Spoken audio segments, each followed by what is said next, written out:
South ఇండియాలోనే biggest sorry store మన Varahi silks మన విజయవాడ ఎంజీ రోడ్లో ప్రారంభం.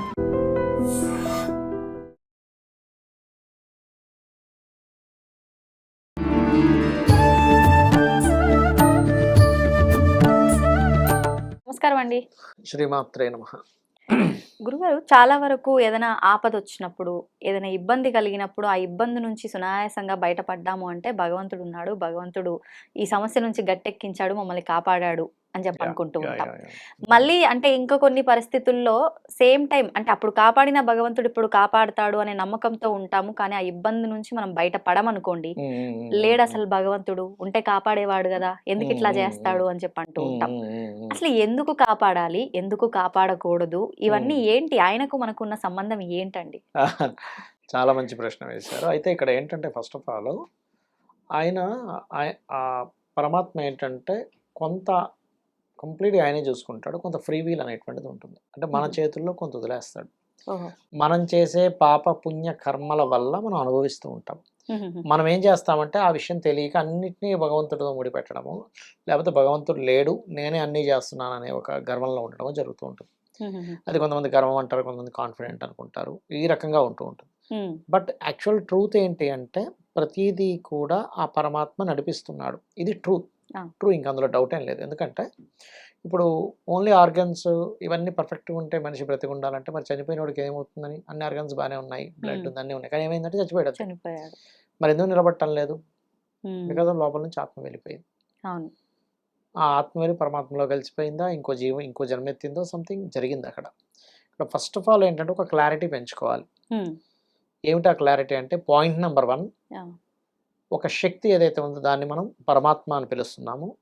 ఆ యొక్క మూల శక్తి రకరకాల రూపాలలో ప్రతి జీవిలోని ఉండి నడిపిస్తూ ఉంది. అయితే ఇక్కడ మీరు ఇందాక అడిగిన క్వశ్చన్కి అసలు కొంతమందిని కాపాడుతున్నట్టు అనిపిస్తుంది, కొంతమంది ఎంత వేడుకున్నా సరే అవ్వట్లేదు అనిపిస్తుంది. అంటే ఇక్కడ రీజన్ ఏమిటి అంటే వాళ్ళ పుణ్యాలను బట్టి వాళ్ళని కాపాడడం జరుగుతుంది.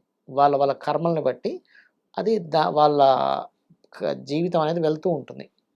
సింపుల్గా చెప్పాలంటే మనకు ఆదిశంకరాచార్యుల వారి వృత్తాంతంలో కూడా ఆదిశంకరాచార్యుల వారు ఆ ఉసిరికాయ ఇచ్చిన ఆవిడ గురించి లక్ష్మీదేవిని ప్రార్థించినప్పుడు ఫస్ట్ లక్ష్మీదేవి వచ్చి శంకర ఏం కావాలంటే ఈవిడికి ప్రసాదించమ్మా అంటే ఫస్ట్ ఆవిడ బుక్ ఓపెన్ చేస్తుంది.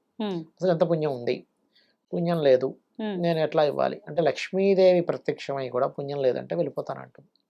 అప్పుడు ఆదిశంకరాచార్యుల వారు అమ్మ ధర్మం పాటించింది కదా ఇవ్వు అన్నప్పుడు ఉసిరికాయలు పడతాయి. సో ఇట్స్ వెరీ క్లియర్, మీరు ఎంత పుణ్యాన్ని సంపాదించుకుంటున్నారు అనేదే కౌంటబుల్.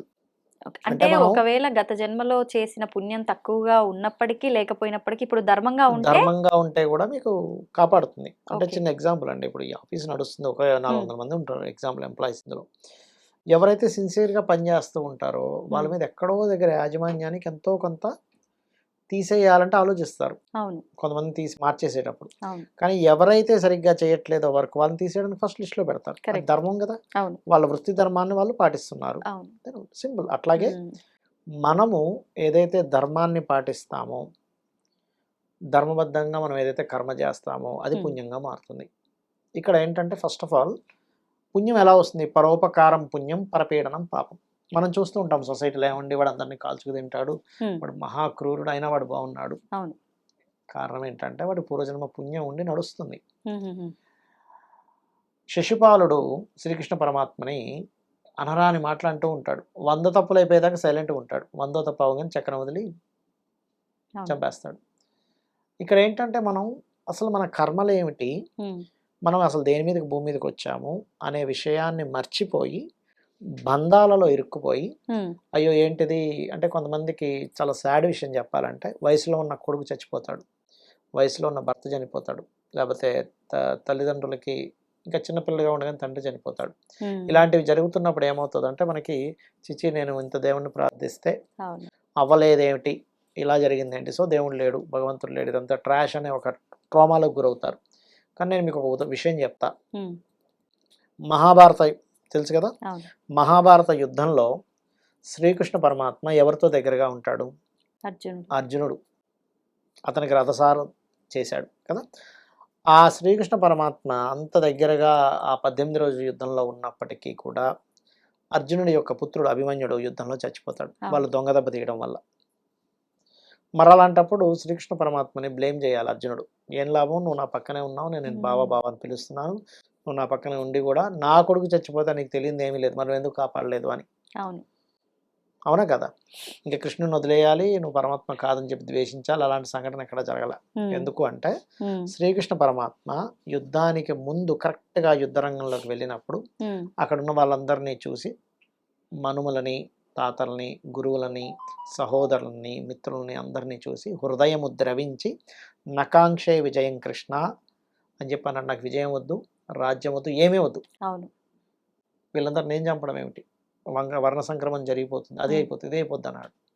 అప్పుడు శ్రీకృష్ణ పరమాత్మ చెప్పాడు, అరే పిచ్చోడా, వీళ్ళందరూ కొన్ని వందల జన్మలు ఎత్తుతున్నారు, మళ్ళీ చచ్చిపోతున్నారు, మళ్ళీ పుడుతున్నారు, నువ్వు చంపేదేం లేదు అక్కడ, నీ ధర్మం నువ్వు పాటించు, క్షాత్రధర్మం నీకు రావాల్సిన అర్ధరాజ్యం కోసం నువ్వు అలాంటి వాళ్ళు పరిపాలిస్తున్నప్పుడు, క్షత్రియులు అలాంటి వాళ్ళు పరిపాలనలో ఉంటే ప్రజలందరూ ఇబ్బంది పడతారు. నీ క్షత్రియుడిగా నీ ధర్మం ఏంటి, నువ్వు నీ రాజ్యాన్ని నువ్వు గెలుచుకోవాలి, అంతేగాని ఇవన్నీ పెట్టుకోవద్దు, ఈ సెంటిమెంట్స్ పెట్టుకోవద్దు, నీ ధర్మాన్ని నువ్వు పాటించని చెప్తాడు. అంటే ఇక్కడ అర్థం ఏమిటి, మనం అనవసరమైన బంధాల్లో ఉంటున్నాం, కొడుకు తండ్రి ఇవన్నీ అని, వాటిని కేవలం ఒక డ్యూటీలా చేస్తూ మనం ఎలా తరించాలి, మన ధర్మం ఎలా పాటించాలో తెలుసుకోవాలి. ఆ యొక్క క్లారిటీ శ్రీకృష్ణ పరమాత్మ అర్జునుడికి ఇచ్చేసాడు స్టార్టింగ్లోనే.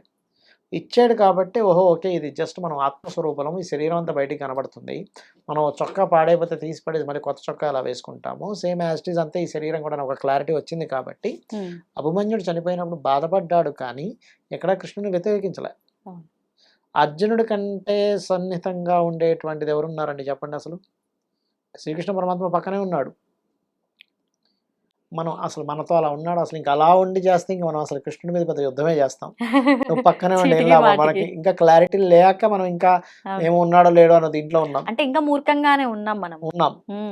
అంటే నేను అనేది ఏంటంటే ఫస్ట్ మీరు క్లారిటీ పెంచుకోండి. ఒక బస్సులో వెళ్తున్నాం అందరం కలిసి, ఒక వ్యక్తి ఒక స్టేషన్ వచ్చింది, ఎక్కాడు, మన పక్కన కూర్చున్నాడు, కొన్ని రోజులు పరిచయం అయ్యాడు, అంటే కొంతసేపు పరిచయం అయ్యాడు, మాట్లాడుకుని ఆయన స్టేజ్ వచ్చాడు, ఆయన దిగిపోయాడు, లేదా మనం దిగిపోయాం, అంతేగాని బస్సులో ఆయనే ఉండిపోవాలని మనం కోరుకోకూడదు. అలాగే ఈ యొక్క ఫ్యామిలీలో మన చుట్టూ ఉండేటువంటి దీంట్లో ఒక జీవుడు మనకి ఆ వ్యక్తికి, అది భార్యాభర్త కావచ్చు, పిల్లలు కావచ్చు, ఉండే రుణాన్ని బట్టి వచ్చి కనెక్ట్ అవుతున్నాడు, అయిపోగానే బస్సు దిగిపోయినట్టుగా వెళ్ళిపోతున్నాడు మన లైఫ్లో నుంచి. ఈ క్లారిటీతో మనం బ్రతకాలి ఎప్పుడు కూడా.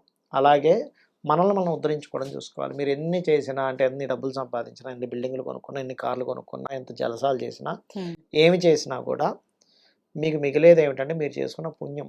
పరోపకారం పుణ్యం, పరపీడనం పాపం. నువ్వు అవతల వాళ్ళని ఇబ్బంది పెడుతున్నావు, నువ్వు ఎన్ని పూజలు చేసినా వేస్ట్. అవతల వాడిని మనసులో ఒకటి అనుకుని బయట ఒకటి నటిస్తున్నావు, నువ్వు ఎన్ని పూజలు చేసినా వేస్ట్. నీ యొక్క మానసిక స్థితి ప్యూర్గా ఉండడమే భగవంతుడికి కావాలి. నువ్వు ఎప్పుడు కూడా పక్కవాడికి బాగుండాలని కోరుకోవాలి, పక్కవాడు బాగుపడాలని కోరుకోవాలి, అందరిలో నువ్వు ఉండాలని కోరుకోవాలి, అందరూ బాగుండాలని కోరుకోవాలి, అందులో నువ్వు ఉండాలని కోరుకోవాలి.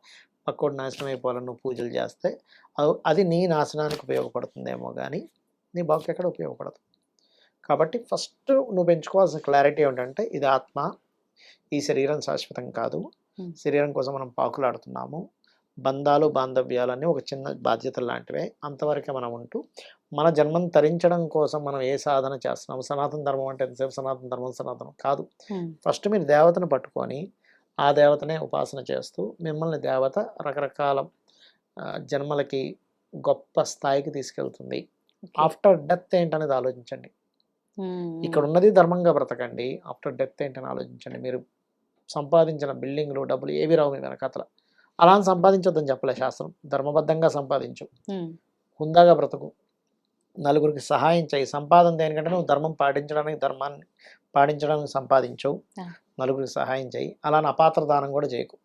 నేను కూడా కొన్నిసార్లు అపాత్ర దానాలు చేసిన తర్వాత బాధపడ్డారు, ఎందుకంటే వీడికి ఇచ్చాను డబ్బులని, వాడికి ఏదో మంచి చేద్దామని. కాబట్టి అవన్నీ కూడా లైఫ్లో కొన్ని అనుభవాల ద్వారా వస్తూ ఉంటాయి. కాబట్టి ఏంటంటే మీరు ఆ యొక్క క్లారిటీ పెంచుకున్నంతసేపు మీకు భగవంతుడు అర్థం కాడు, ఆ యొక్క మూల పరమాత్మ యొక్క మ్యాజిక్ అనేది అర్థం కాదు మనకి. ఆ తెలియనంతసేపు మాయలో ఉంటాం.